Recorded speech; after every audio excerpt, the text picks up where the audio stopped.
What's going on? Welcome to the Bottom Line Podcast presented by Anchor.fm, your home for sports and entertainment talk. I'm Jimmy Finizzi. I hope you're doing well. As always, thank you so much for taking some time out of your day to take a listen. Much appreciated. Be sure to hit us up on all social media, Twitter, Facebook, Instagram, TikTok, at BottomLine, WMCX, and don't forget to use hashtag BottomLine. Also, real quick before we get started, make sure you hit that subscribe button if you're watching on YouTube and hit that bell so you don't miss an episode, and subscribe on all audio platforms. Include Jimmy when searching for this podcast. Ladies and gentlemen, the NFL is super busy. Then again, when is it never busy in the National Football League? But there are a ton of headlines to talk about. We're going to talk about one in particular today. And if you're seeing the title of this episode, you can probably see where I'm going with this. But I do know the following things. Number one, the Washington football team now has a brand new name, the Washington Commanders. Now, Austin and I will touch up on this more in detail in a future episode, but let me just say this real quick. I like it, but at the same time, I don't. And let me explain what I mean. I like it because it honors our nation's military, and we should be honoring our nation's military every single day. So that's tremendous on their part. I like that part of it. What I don't like about it, listen, say this with me. Washington Commanders. Sounds like a lot of syllables, doesn't it? Something we're not going to be able to get used to. And if you really think about it, and I'm not going to say this because I'll get sued if I do, think about their nickname. I'll wait. Yeah, exactly. That's what I thought. That is not going to fit well. For a city and state that's known for short syllable team names like the Caps, the Nats, all those other teams. Really? I mean, come on. That's really not going to stick well with Washington fans. So I like it, but at the same time, I don't because of that. So again, Austin and I will touch up more on that in a future episode. I also know that the Giants have a new GM, Joe Schoen, and a new head coach, Brian Daboll, and I absolutely love both of those hires. I really, really hope they do a tremendous job of turning the Giants around. And I'll just say this. If you get the right pieces, it's possible to turn around a team in 1 year. And I'm not saying that's going to happen, but it's possible. And you can come at me, say I'm crazy all you want, and I may be. But if that happens, then what are you going to say? But let's see how it all plays out first. But I love Joe Schoen and Brian Daboll. I love both those hires for the Giants. And then you have Brian Flores, former Dolphins head coach, who is now suing the NFL and the Giants and the Broncos and one other team, I forget who it is, I apologize, for racism in hiring. Look, I am not going to get into this. I have some thoughts on it, but if I say them, I'm probably going to get kicked off my own podcast. So I ain't going to say it here, but that's a very, very hot headline right now. And look, the NFL is all about diversity, right? So I'm surprised that he's doing this. I really am a little bit surprised, but hey, let's see how it all plays out. This is going to be an interesting storyline to follow for Brian Flores. That's all I got to say. I'm not going to go any deeper into this. But this is the main headline I wanted to touch up on today. As a couple days ago, or yesterday, I should say, February 1st, Thomas Edward Patrick Brady Jr. has announced his retirement from the NFL after 22 seasons as a quarterback. Now, when this first came out, it was first reported by Adam Schefter and Jeff Darlington. And there was a lot of speculation that, Tom Brady never made a decision yet, according to his dad, and the reporters jumped the gun. So we didn't know what to believe. Was he retiring or not? But now we hear it straight from the horse's mouth. Tom Brady is indeed retiring. And I, for one, am a bit shocked by it. I really, really am. Because he's retiring at really the best football he's ever played in his life. I mean, some of the best football he's ever played in his life. If you really think about it, This was his final season, right? He's 44. He'll be 45 in August. Listen to this. And this is courtesy of NFL on CBS on Twitter.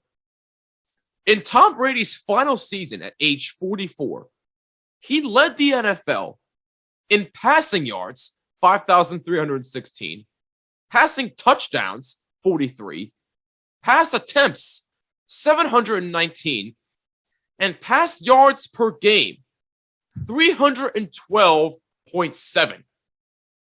And people want to say he fell off a cliff a la Max Kellerman. Stop that nonsense. He never fell off any damn cliff. Tom Brady was still playing some of the best football he's ever played in his career. And he decides to hang it up. Hey, you know what? I know there were a lot of factors. Like, I know he had to talk with his family, his kids, and I know that's obviously a very huge factor. So, hey, I got to give credit where credit's due. Tom Brady decided he wasn't going to give that competitive edge anymore, and he decided to call it a career. And look, I'm shocked, but I applaud him for what he's doing. I really do. Now, Tom Brady did release a statement on his Instagram page at Tom Brady. And I'm not going to read the whole statement because it is a bit lengthy, but I will read part of it. It reads as follows. Quote, I have always believed the sport of football is an all-in proposition. If a 100% competitive commitment isn't there, you won't succeed. And success is what I love so much about our game. There is a physical, mental, and emotional challenge every single day that has allowed me to maximize my highest potential. And I have tried my very best these past 22 years. There are no shortcuts to success on the field or in life. This is difficult for me to write, but here it goes.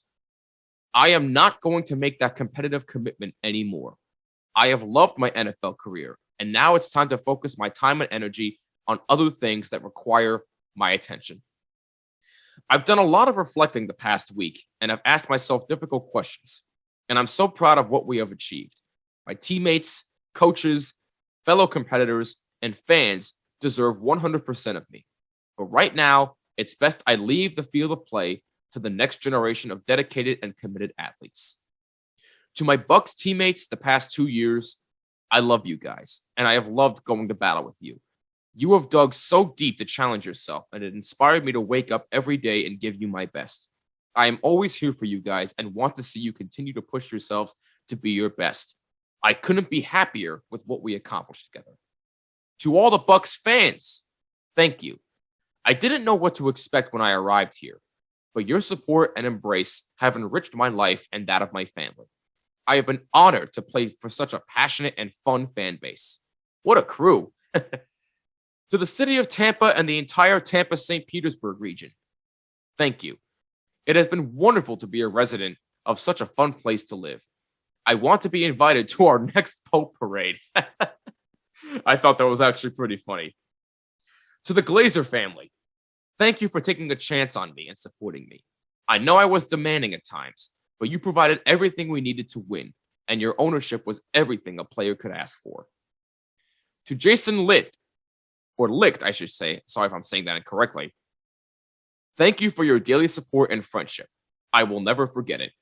I have never been through free agency, and I had some trepidation about how we could achieve success. Your leadership gave me confidence, and I will always be grateful. To my head coach, Bruce Arians, thanks for putting up with me. Your firm leadership and guidance were ideal. There is no way we could have had success without your experience, intuition, and wisdom. I'm very grateful. To all the Bucs coaches, my sincere thanks for all the hard work, dedication, and discipline that goes into creating a winning team. I have learned so much from all of you and will value the relationships we have. And he just continues to go on and on and on. And he thanks his family, his wife, his kids, and all that other stuff. But the one thing I found alarmingly glaring at first was that he left out the Patriots fans, Bill Belichick, and Robert Kraft. He left them out of his statement. But I really had to sit back and think about it for a second because he did thank the Patriots. The Patriots did release a statement on Twitter, and Tom Brady quote tweeted it and said, "Thank you, Patriots Nation. I love you all so much. So it's not like he wasn't leaving them out entirely. And plus, there's a podcast / series out on ESPN Plus called Man in the Arena. That's basically a tribute to the Patriots for Tom Brady. So that's another thank you in and of itself. So it's not like he's being a jerk and completely leaving out the New England Patriots and everybody involved there. Of course he's going to thank them. He spent 20 freaking years there. You really think he's going to leave out the people who are responsible for his success there? Come on, people. Let's get a grip. So don't make it out to be some jerk. Now, I understand the cheating, the Spygate, the Flakegate, all that other stuff are associated with him. I understand that. And look, I know the old saying goes, if you ain't cheating, you ain't trying. I don't believe that nonsense. But take the cheating out of it for a second. Look at what he's accomplished throughout his NFL career. The list is long, but I'll just read you some of them here. He's a 7-time Super Bowl champion. 7 times. More than any other franchise in the NFL as of right now. He's a 5-time Super Bowl MVP, a 3-time NFL MVP, 2-time NFL Offensive Player of the Year, NFL Comeback Player of the Year in 2009, because remember, that was the year 2008 that he got hurt. 3-time First Team All-Pro, 3-time Second Team All-Pro, 15-time Pro Bowler, 5-time NFL passing touchdowns leader, 4-time NFL passing yards leader, NFL 2000s All-Decade team. Do I need to go on here? Do I need to go on? For somebody who was picked 199th overall, which 99% of the time does not work out, say what you want about the cheating and what he was, but Tom Brady did some things that we've never seen any athlete do. And if you really, really think about it, look, I know a lot of people are going to say, well, look at his personality. He comes off as a jerk. Well, you can think that, but think about what type of leader he was to his teammates around him. He wanted them to succeed. He made everybody around him better.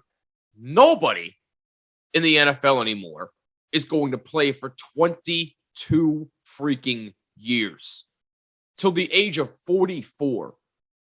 And look, Tom Brady, I think he looks better with age. He ages like a fine wine. That man just doesn't age. He doesn't age. And I'm a grown man saying this, that he looks good. So coming from me, it's a compliment. But anyway, I digress there. But look, Tom Brady has accomplished so much throughout his career. He's done things that we've never, ever seen. And I gotta applaud him. I gotta applaud him. Look, as a Giants fan, I have no reason to hate Tom Brady because he gave me and all of the Giants fans 2 of the best moments of our lifetime. Thanks for the Super Bowls, Brady. But no, look, in all seriousness, Tom Brady was incredible. He was an incredible quarterback, an incredible athlete, just an incredible teammate, I'm sure, and an incredible leader. He said it so himself. There are no shortcuts on the football field and in life to succeed. And he's 100% right. And again, I know you're going to say, oh, again, what about the cheating? What about the Spygate and the Flakegate? Look, again, say what you want about that. Say what you will. But if you take that out, Tom Brady is a hell of an athlete, man. And I'm sure from what I have heard off the field, I've heard that he is actually a genuine human being. And I saw a story, I think the other day, that I forget the kid's name. I think Noah was his first name, I believe. There was a kid who was battling brain cancer, and he beat it, thank God. That's amazing news. And his mom bought him and dad tickets to the Bucs game. I forget who they were playing, but he made a sign that said, Tom Brady helped me beat brain cancer. And Chris Godwin, one of the wide receivers, came over to him and said, congratulations, hope you enjoy the game. And then Godwin goes over to Tom Brady, tells him, and Tom Brady congratulates him, gives him his hat to wear on his head to cover his scars, and then proceeds to go on throughout his game, and the kid can go on with his day. Now, if I was that kid, and he actually did do this, I would have cried. And look, I don't blame him. He was very, very emotional. He was very happy. And it's stories like that just show you what kind of human being that Tom Brady is and what kind of human beings we need more of in this world. We need more kindness. We need more compassion. And Tom Brady certainly demonstrated that to that kid. And I really hope that kid and his family are doing well right now. Again, I know he beat it. And again, thank Heavenly Jesus he did. And I'm really, really happy for him. But again, that just shows you what kind of compassion that Tom Brady has. And again, we need more people like that. But with all that being said, I'm going to bring up an interesting question that I want you to be involved on social media as well as on YouTube.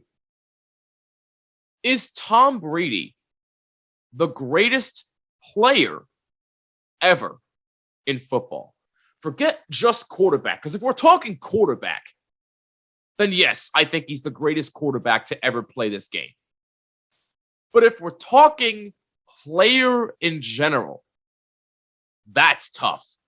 That's really, really tough.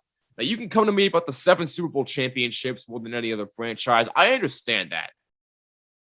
But if we're talking greatest player of all time, he's certainly one of them. Absolutely. But would I say he's the greatest? Well, I could argue Lawrence Taylor. I could argue Joe Montana. I could argue John Elway. I could argue Jerry Rice. I mean, you could name a whole list of players that you can argue who are the greatest players of all time. So they're certainly up there, and so is Tom Brady. But I'm not going to sit up here and say that he's the single greatest player of all time. And that's a bold take. He's definitely the greatest quarterback of all time. No question about it. But greatest player, that's a really, really tough question for me to answer. So that's where I want you to come in. Who do you think is the greatest player of all time? And if you think it's Tom Brady, please explain yourself, because I'm really, really curious about this question here. Let me know on all social media, Twitter, Facebook, Instagram, TikTok. See, even my dog Maya agrees that she's going to go and find out the answer at Bottom Line WMCX. And don't forget to use hashtag Bottom Line. But this is going to be a very interesting question to bring up. Is Tom Brady the greatest player of all time? Again, he is definitely the greatest quarterback to ever play this game. But greatest player, that's going to be tough. Let me know what you think. But just one last message here to Tom Brady. Congratulations on a phenomenal career. You are definitely for sure a first ballot Hall of Famer. And I know that he's eligible for the class of 2027, I believe. Yeah, 27, because it takes 5 years to get into the Hall of Fame. So, hey, to be honest with you, I'm surprised they're not letting him in earlier, considering all he's accomplished. But hey, that's just me. But the bottom line is this.